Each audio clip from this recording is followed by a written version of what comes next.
The cafe was quiet, the late afternoon lull settling in as the rush of the morning crowd had long since faded. The scent of roasted coffee beans lingered in the air, curling through the warmth of the room, mixing with the faint traces of vanilla and cinnamon. A soft murmur of distant conversations filled the space, the occasional clink of cups against saucers, the rustle of a newspaper being turned. I stirred my coffee absently, the spoon clinking softly against the ceramic mug, my thoughts tangled in something I wasn't ready to name. The sunlight streamed through the large windows, casting golden streaks across the wooden table, dancing along the edge of my fingertips as I traced idle patterns against the smooth surface. The warmth of the drink seeped through the porcelain, grounding me, steadying me in a way I hadn't realized I needed. "You're thinking about something." His voice was soft, low, carrying an edge of quiet amusement. I glanced up, meeting his gaze across the table. He was watching me, his eyes steady, his fingers wrapped loosely around his own cup, the warmth of the coffee leaving faint trails of steam curling into the air. He always had this way of looking at me, calm, observant, like he was piecing together something only he could see. I exhaled a quiet laugh, shaking my head. "Maybe?" His smirk deepened. "Care to share?" I hesitated, my fingers tightening slightly around the handle of my mug. "It's nothing. Just one of those days." His head tilted slightly, studying me, the silence between us stretching, comfortable yet charged with something else.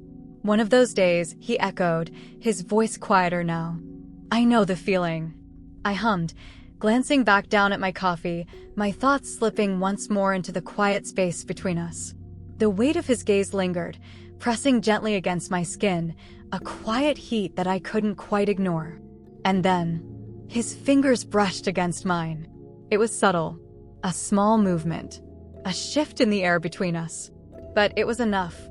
My breath caught, my skin tingling in the places where his touch lingered, light but deliberate, a silent question hanging between us. I should have pulled away. Should have laughed it off, made some excuse, let the moment fade as quickly as it had come. But I didn't. Instead, I let it linger. His fingers, warm and steady, curled just slightly against the side of my hand, the touch light but firm, grounding yet electric all at once. My pulse ticked up, steady but insistent, a quiet drum against my ribs. I swallowed, exhaling slowly. "You shouldn't do that." His smirk didn't waver. And yet, here we are. The air between us shifted, something unsaid weaving itself into the silence, settling in the space where words no longer felt necessary. I let my gaze drop for just a moment, watching the way his thumb barely moved, tracing slow, deliberate circles against the back of my hand. It was innocent, technically. Just a touch. Just the kind of thing that could be brushed off as nothing. But it wasn't nothing. It was deliberate. It was a choice.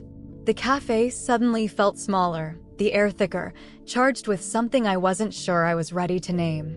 The murmur of conversations around us faded into the background, drowned out by the steady beat of my own heart.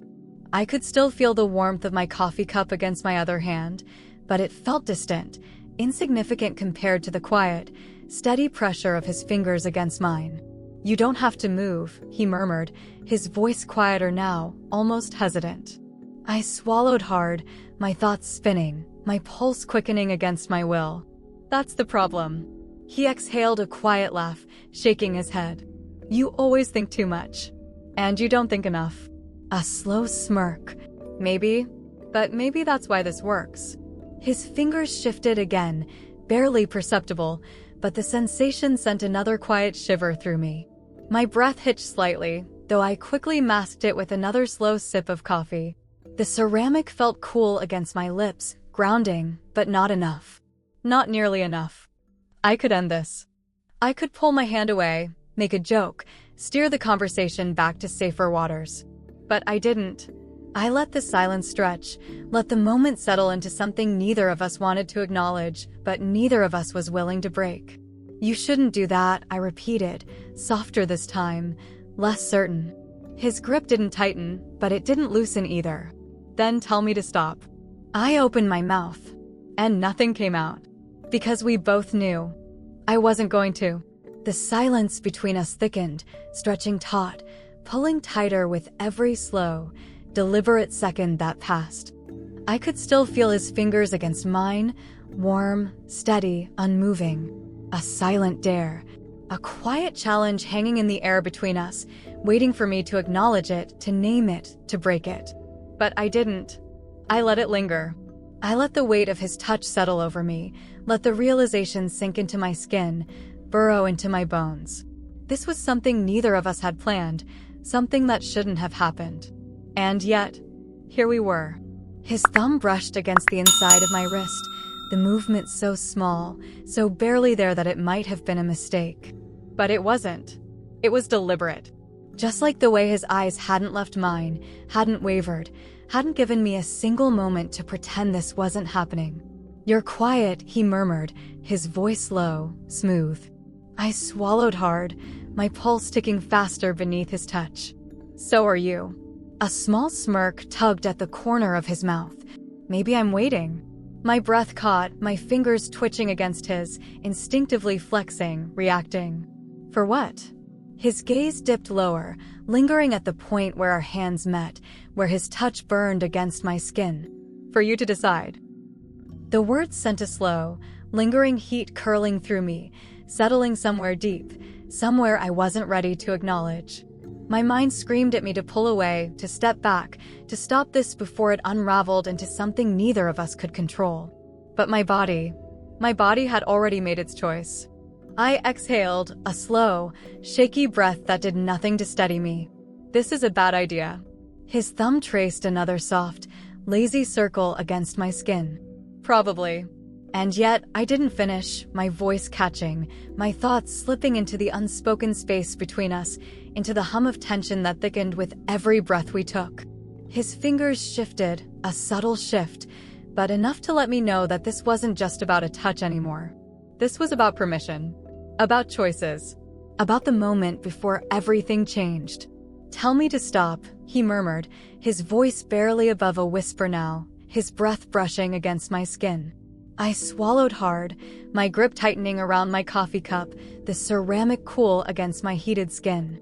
My heartbeat thundered in my ears, my breath shallow, my mind a tangled mess of what I should do and what I wanted to do. I should have told him to stop. I should have pulled away. But I didn't.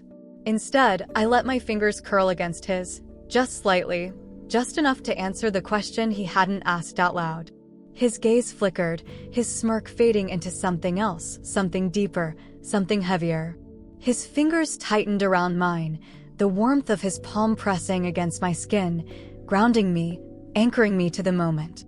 Neither of us moved. Neither of us spoke. The cafe still buzzed around us, people coming and going, conversations drifting in and out, the scent of fresh coffee and warm pastries thick in the air. But it all felt distant now, secondary. Because right here, in this moment, there was only him. Only me. Only this impossible, inevitable moment stretching between us, waiting to tip over the edge. His grip didn't loosen, didn't waver. Still not telling me to stop. I parted my lips, a breathless exhale slipping free. Because I don't want to. A slow, knowing smile tugged at his lips. Good. And just like that, the moment shifted, tilted, fell.